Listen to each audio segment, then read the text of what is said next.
Hello, brothers and sisters. Brother Trey here again. Welcome back to another one of our Bible studies. This time we are doing Genesis chapter 41. Last time in chapter 40, we talked about how Joseph was thrown into prison, and the baker and the butler got thrown in the prison with him, and how Joseph interpreted their dreams and how they came to pass, and how the butler forgot about Joseph. So in chapter 41, so let's start there. And it came to pass at the end of 2 full years that Pharaoh dreamed, and behold, he stood by the river. And behold, there came up out of the river 7 full well-favored kine and fat-fleshed, and they fed in a meadow. So it's cows came out of the river. And behold, 7 other kind of cows came up after them out of the river, ill-favored and lean-fleshed, and stood by the other kind upon the brink of the river. So he said 7 good fat cows came out of the river. And then after that, 7 skinny cows came out of the river and stood by the others. And the ill-favored and lean-fleshed kind did eat up the 7 well-favored and fat kind, so Pharaoh woke. So the skinny cows ate the fat cows. In his dream, then Pharaoh woke up. And he slept and dreamed the second time, and behold, 7 ears of corn came up upon one stalk, rank and good. So 7 ears, good ears of corn came upon a stalk of corn. And behold, 7 thin ears, blasted with the east wind, sprung up after them. And the 7 thin ears devoured the 7 rank and full ears. And Pharaoh woke, and behold, it was a dream. So he said, came upon, in another dream, he came upon 7 good ears. And then, behold, 7 thin ears, or 7 bad ears, like terrible, came up after them. And then the bad ears ate the good ears. And then Pharaoh woke up again and said it was a dream.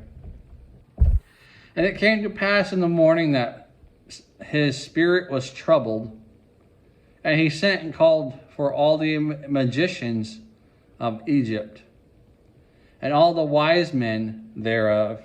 And Pharaoh told them this dream, and there was none that could interpret. So he went to the magicians and the wise men of the land to try to interpret the dream for him, but none of them could. Then spake the chief butler unto Pharaoh, saying, I do remember my faults this day. Pharaoh was wroth with his servants, and put me in ward in the captain of the guard's house, both me and the chief baker. We dreamed a dream in one night, and we dreamed, each man according to the interpretation of his dream. There was there with us a young man, a Hebrew, servant to the captain of the guard, and we told him, and he interpreted to us our dreams. To each man according to his dream he did interpret. And it came to pass as he interpreted it, and as he interpreted to us, so it was. Me he restored into mine office, and him he hanged.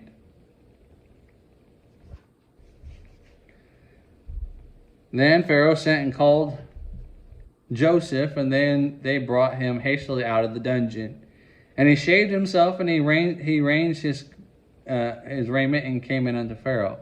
So what this means is that butler remembered Joseph when the magicians couldn't interpret the dream. So he told them what happened. He said that Joseph had interpreted their dreams, and they came to pass just as what he had said. So then he said Pharaoh called Joseph and brought him quickly out of the dungeon, and he shaved himself and changed his clothes.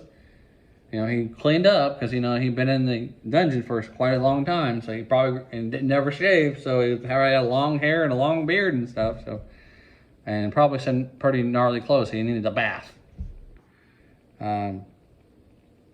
And Pharaoh said unto Joseph, I have dreamed a dream, and there's none that can interpret it. And I have heard to say of thee that thou canst understand a dream to interpret it. And Joseph answered Pharaoh, saying, It is not in me. God shall give Pharaoh an answer of peace. And Pharaoh said unto Joseph, In my dream, so he said it's not, basically Joseph was saying it's not him that interprets the dream, it's just the Lord gives it to him. And Pharaoh said unto Joseph, In my dream, behold, I stood up upon the bank of the river. Behold, there came up out of the river 7 fat kine, fat flesh, and well favored, and they fed in a meadow. And behold, 7 other kine came up after them, poor and very ill favored, and lean fleshed, such as that I never saw in the land of Egypt for badness. And the land and all ill favored kine did eat up the first 7 fat kine, which cows. And when they had eaten them up, it could not be known that they had eaten them, but they were still ill favored as the beginning. So it means that they had eaten the fat cows, and they didn't show that they had eaten anything because they were still skinny. She says, So I awoke, and then saw in my dream, and behold, 7 ears came up in one stalk, full and good. And behold, 7 ears withered, thin and blasted with the east wind, sprang up after them. And the thin ears devoured the 7 good ears, and I told this unto the magicians, but there were none that could declare it to me. So he told them the dream again, the second dream, and he told it to the magicians, and they couldn't interpret it. And Joseph said unto Pharaoh, The dream of the Pharaoh is one. God has showed Pharaoh what he is about to do. The 7 good kine are 7 years, and the 7 good ears are 7 years. The dream is one. And the 7 thin and ill-favored kine that came up after them are 7 years, and the 7 empty ears blasted with the east wind shall be 7 years of famine. This is the thing which I have spoken unto Pharaoh. What God is about to do, he showeth unto Pharaoh. So he's saying that whatever the dreams that bothered him so much, and the Lord, he said that God was telling him what he was about to do. So, behold, there come 7 years of great plenty throughout all the land of Egypt. And there shall arise after them 7 years of famine, and all the plenty shall be forgotten in the land of Egypt, and the famine shall consume the land. So the famine will consume up everything, all the years of plenty. And the plenty shall not be known in the land by reason of that famine following, for it shall be very grievous. And for that the dream was doubled into Pharaoh twice. It is because the thing is established by God, and God will shortly bring it to pass. And now so it was established in God's eyes that it was going to come to pass because it happened twice. Because where 2 or 3 are gathered together, there the Lord will also be. So he's confirming his word with 2 dreams for Pharaoh. Now therefore let Pharaoh look out a man, discreet and wise, set him over the land of Egypt.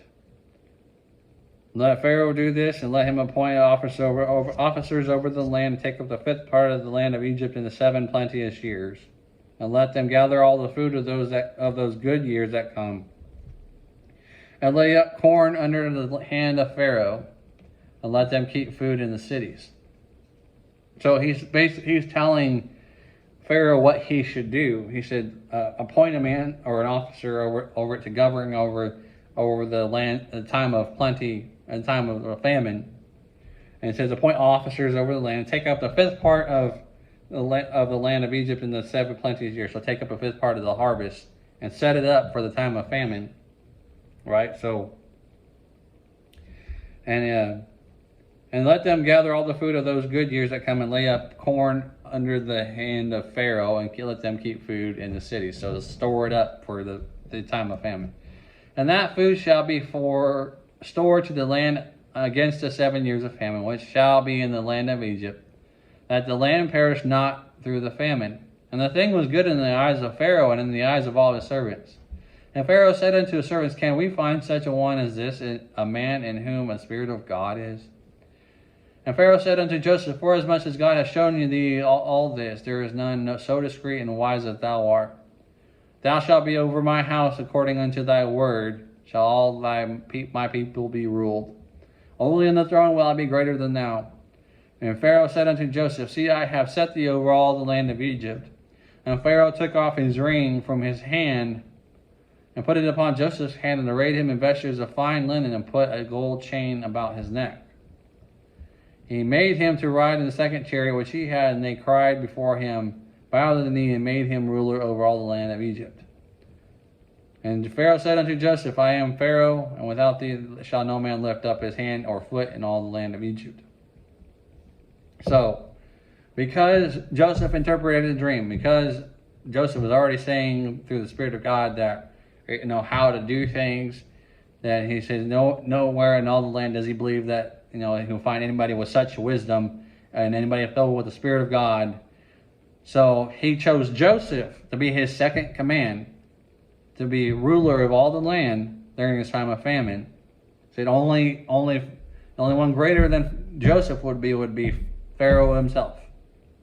And so he took it off his ring, and off his hand, and put it on Joseph's hand.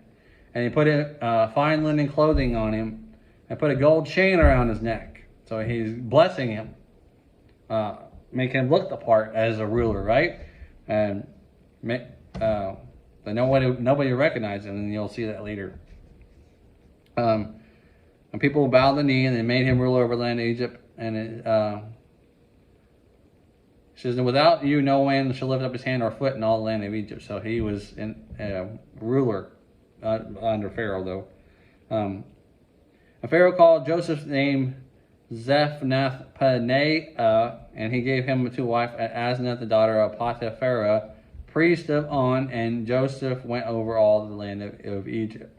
So, not only did he make him in second command and ruler over the land, and gave him jewelry, his ring, a gold chain, new clothes, rode in the second chariot with him, and then he said all the men should bow before him, saying, he was a ruler, so you had to bow before him. And he even gave him a wife, the daughter of Potiphar, priest of On, which is one of their gods, but he gave him to wife. And then Joseph went out of the land. And then Joseph was 30 years old when he stood before King of Pharaoh. So he was from 17 when he was the age of 17 when he was betrayed by his brothers, sold into slavery unto the Ishmaelites and unto Potiphar, the captain of the guard, unto Pharaoh.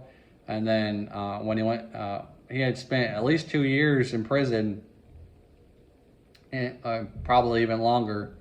So from 17 to the time he was 30, when he stood between, stood in front of Pharaoh. So it was 13 years. By the time he got betrayed, before he stood in front of Pharaoh. 13 years. That's a long time to wait. Abraham had to wait nearly 100 years for the promised son to be born. They and so on. So people have to wait for things in the biblical times, and we have to wait now for the Lord to come through for us, or for a particular time, for a set time, which the Lord has put in place for us to be brought out, especially in ministry.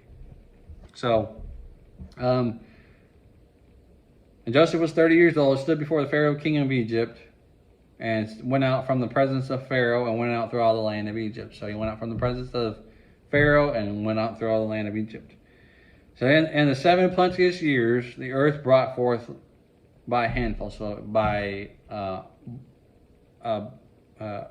bumper crops, you would say, so by a lot. And he gathered up all the food of the 7 years, which were which were in the land of Egypt, and he laid up the food in the cities, the food of the field, which was round about every city, laid her up in the same.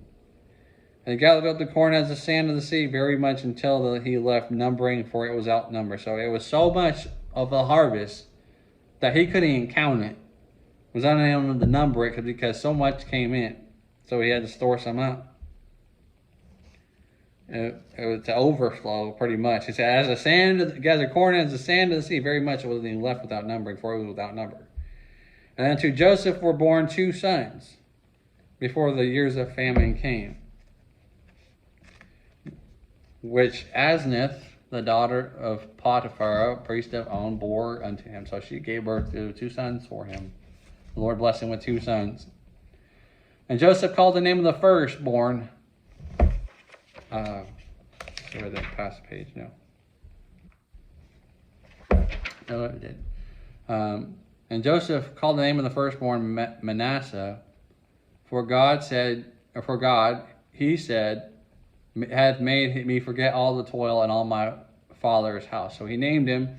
A lot of the times in the biblical time and during the times of the Bible, they would name their children, possibly what they were going through, what God was doing for them, maybe their turmoil. Some like Ichabod means the glory departed. Was actually Ichabod is a name, but then like if you when people today they don't really, a lot of people that I know of just pick names and because it's common, don't know what that means, don't even look at the meaning of it. It can be something terrible, and they would name their kid that. Like if I named them Ichabod, the glory departed, that's bad, or anything like that. Like really, we need to be choosing our children's names wisely, trying to speak life with by naming these things. Not put anything negative. The Lord could spin it for His purpose, but really, be careful what you name your children. It could be something. Don't name them something silly, like Apple. Don't name your kid Apple. Please don't name your kid Apple, or anything silly like that. People name them after months, name them after days.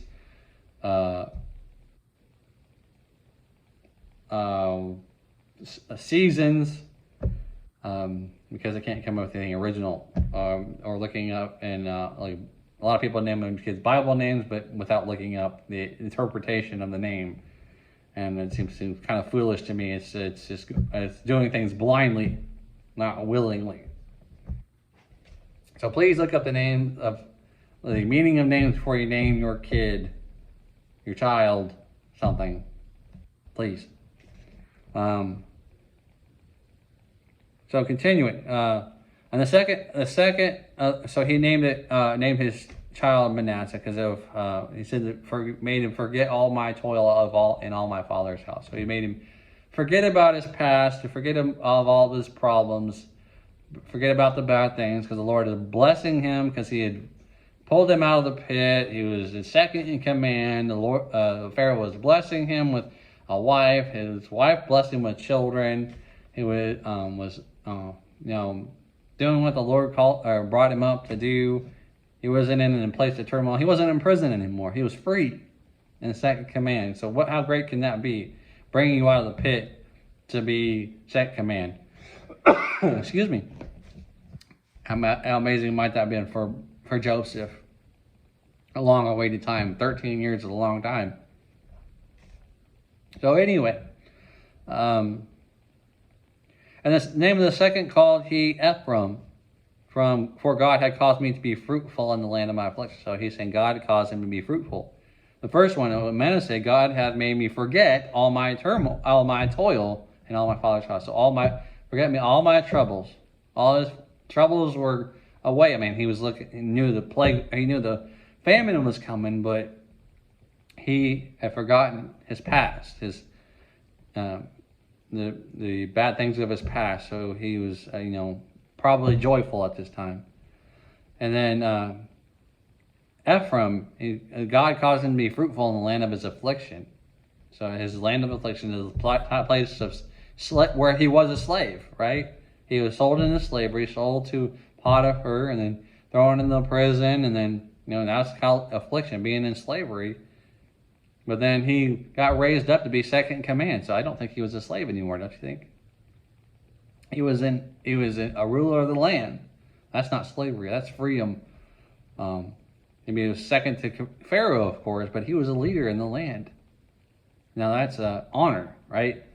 So he being fruitful. So he was doing well in the land of his affliction. And so, and I continue. And the 7 years of plenty that was in the land were ended. So the good years were done. So here comes the famine. So now the 7 years of dearth began to come, according as Joseph had said, and the dearth was in all lands of famine, and all the land of Egypt there was, but in all the land of Egypt there was. So the famine that hit all the lands, but there was still in the land of Egypt there was bread. So there was still food in Egypt. When all the land of Egypt was famished, the people cried to Pharaoh for bread. So the people were crying for bread because the famine had hit and there was no food for that they had raised up. So they had ran out of food, so they were crying unto Pharaoh for bread because there was no harvest coming in. And Pharaoh said unto all the Egypt, go unto Joseph what he saith to do. So go to Joseph. He knows what to do. And the famine was over all the face of the earth, and Joseph opened all the storehouses and sold unto the Egyptians, and the famine waxed sore in the land of Egypt. And all the countries came unto Egypt to Joseph. All the countries came unto Egypt to Joseph for to buy corn, because the famine was sore in all the land. So the famine was so great that all countries came to Egypt, to Joseph particularly, so that they can buy corn from him. So he was ranking in some money, not necessarily that wasn't really just for himself, but for the land of Egypt. So he was bringing blessing upon Egypt for selling the money. So he was bringing money. He opened up the storehouses and he sold it unto the Egyptians because of the famine.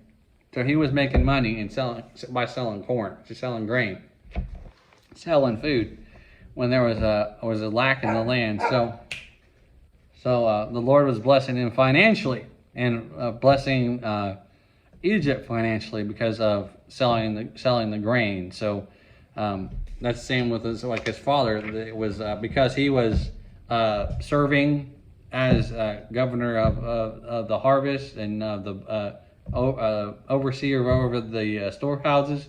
He was selling and prospering, but he was also prospering in the land of Egypt. He was prospering like his father was doing for Laban. He could clearly, probably by this time, Pharaoh could see that they were prospering even in time of famine.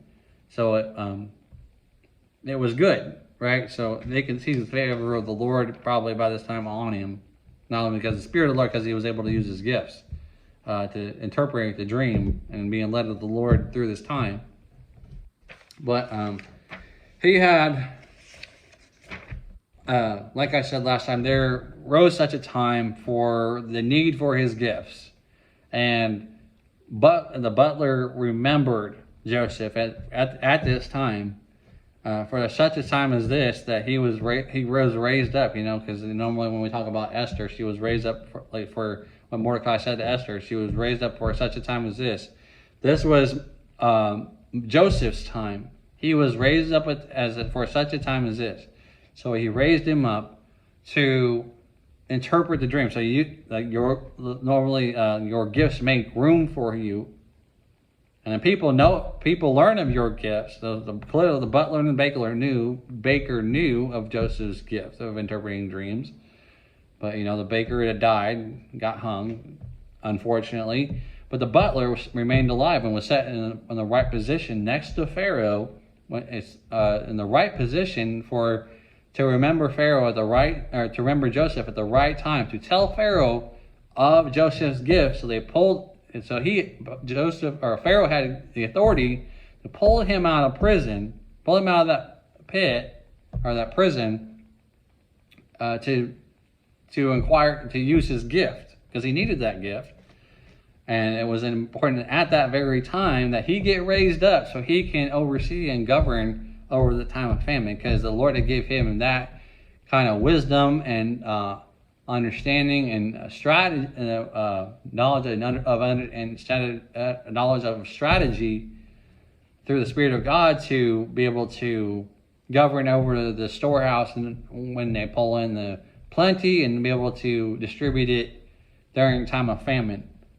So it's just a time as that for using Joseph's gifts, using his intelligence, but not only his natural gifts, but his physical or spiritual gifts. Sorry. Like I said, same thing can go for anybody in ministry. If you think God has forgotten you, it might not be your time. I mean, I hear all the time on TikTok and everything. People do that all the time. I think it's like clickbait almost. They say, "Oh, it's your time." God hasn't forgotten you. Really, He hasn't forgotten you. Sometimes it goes. You grow weary because you keep hearing the same thing, but you don't see anything. But that's part of faith. All things hoped for, not yet seen. Now faith is the substance of all things hoped for, not yet seen. It's Hebrews 11:1, right? So we are waiting for that blessed hope. We know we're waiting for Christ to come, but we're also waiting for God to maybe deliver us from a situation, to pull us out. I know I'm in that waiting moment myself. Waiting for the Lord to remember me, or waiting for somebody that has seen me to mention me unto somebody, right? For like my gifts, like I don't know, people have seen my videos, you all have seen my videos, so that maybe they would possibly want to, ask me to come speak, which I've heard that too. The Lord has told me that, and somebody has told me that through a word of the Lord.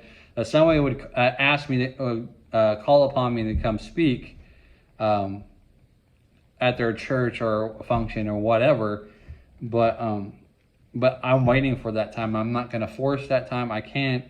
It's in the Lord's timing. So a lot of it's in the Lord's timing. Like for such a time as this, Joseph was pulled out of the prison to meet the need of the Pharaoh and for the land of Egypt. So the same goes for me, and possibly you. Whatever you might be going through in your life, it might be a set time for such a time as this. It's not, maybe it's quite time. It's going to be a perfect time for there'll be a need for you in a situation like Joseph did for Pharaoh, interpreting dreams or something like that. Like whatever gift is on you, the Lord is going to call for a certain situation for you specifically. That's why we need to learn to be patient, need to learn to wait, need to learn to listen to the voice of the voice of the Lord, to know what His timing. So don't grow weary. Keep telling myself, don't grow weary in well doing. There is a set time for certain things. There's a set time for me. I am, like there was a prophecy for Christ coming, and there's a prophecy of what, there's a prophecy for John the Baptist, or what his father said, and then there was prophecy of what they would do in their lives. We can do that in our children's lives. But there is a book prophecy for each and one of our lives that the Lord has said has spoken over our life, the things that we will do, because He knows the end from the beginning, right? So He knows what's going on. He knows what part in time we are. So are we at that time? Can we be hindered? Sure. By our own doing, by the enemy, things working against us, but God will make all things work together for our good and for His glory and for His purposes at the exact right time. He has perfect timing. Even though we grow weary in waiting, He has perfect timing, because He's perfect. He's holy. He's all knowing. He knows the perfect time. So, just don't grow weary. I know we have our appointed time. Once He would bring us out of our prison, if we are hidden, if we feel like we're rejected, that's kind of what Joseph was. He was rejected by his brothers, loved by his father, but rejected by his brothers. And then he would end up being loved by Potiphar, but then because of what his Potiphar's wife said, he got rejected and thrown into prison. And then he sat there until it was the appointed time. So 13 years between being with his father and being in front of Pharaoh. That's 30 years, or 13 years. It's a long time.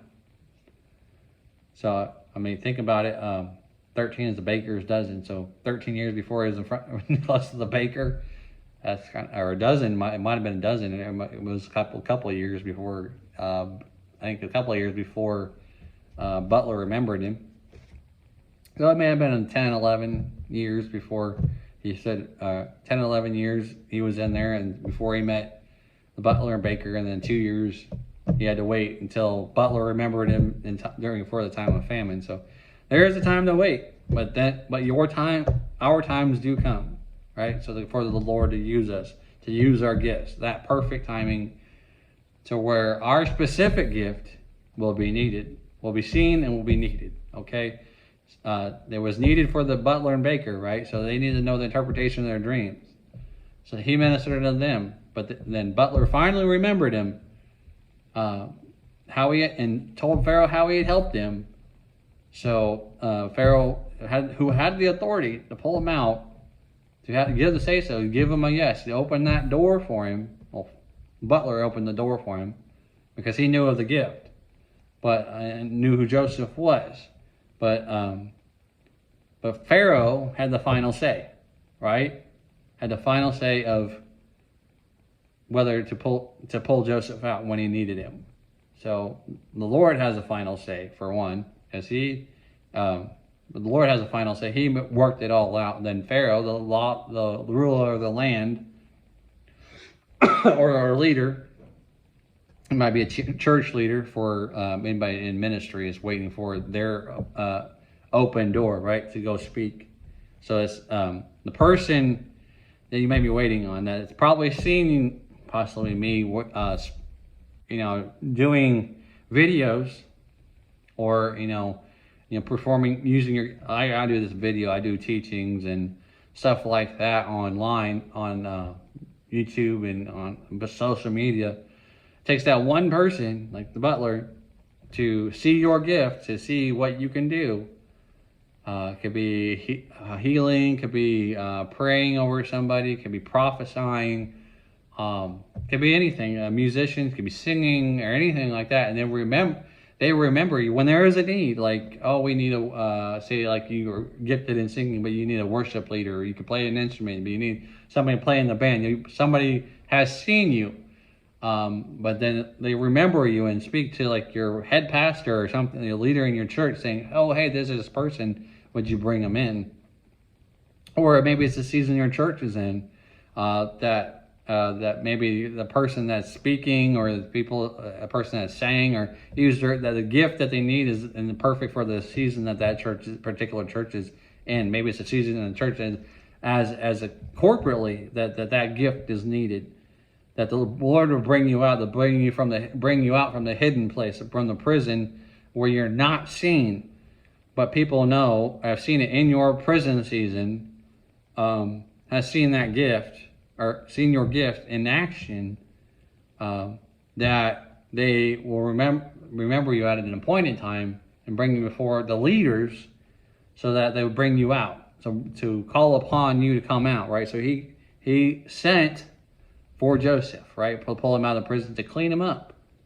Now, I don't know what that would mean for a minister, clean him up, to maybe bless him somehow, let him get cleaned up. I don't know, to be able to give him necessities for travel if they're at a far distance. Finances, that could be a thing. But he was able to help, and he gave him new clothes and jewelry and his own ring, and he made sacrifices him and put him in lead. So maybe that will happen for me. I don't know, that somebody will raise me up, or somebody put me in position. It's up to the Lord. It's not up to me. But and it's a possibility. Somebody sees me, but if you're out there, please to contact me. Remember me, of course, and mention me to your spiritual leaders at your church. That way, if you feel like it's be beneficial for your church to hear from me, you can bring it before your pastors, because they have the ultimate say, right? I mean, God would make it work out so it would work. but then the pastor has the final say. You can just make a recommendation, but it's up to them. Okay, so it's really the pastor has a final say. He is in leadership, so you have to, submit under his leadership. Whatever he says goes. Pretty much, it'd be a lot of churches are either by the pastor, and if you are a fivefold ministry, then you have to go through the leadership, and then elders and the board. Probably some churches go through board still, or elders board. I know it's the way they do things in the church now, have been for a long time. They just have the final say. And it's gonna be, if you have a traveling minister, they have to make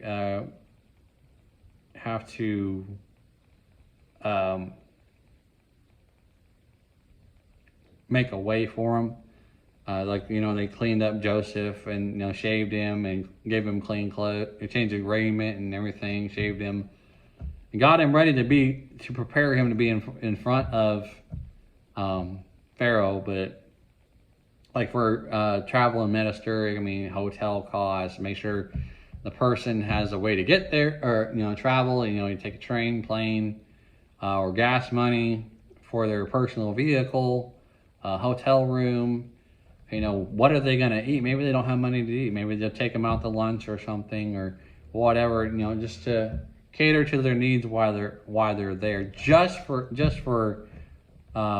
and then if the church would feel led to have honorarium, I wouldn't require, unless if you're led of the Lord, honorarium, but not necessary. I come, I receive freely, so I freely give. So that would be, I think the only thing would be travel expenses as far as of right now. So honorariums would be up to the leadership in the church. So I don't mean to talk about me. I really don't like to talk about money, because it's not really about the money. It's about make sure the message gets out, right? And the Lord works in mysterious ways, and it could possibly be my time if the right person hears this message, right?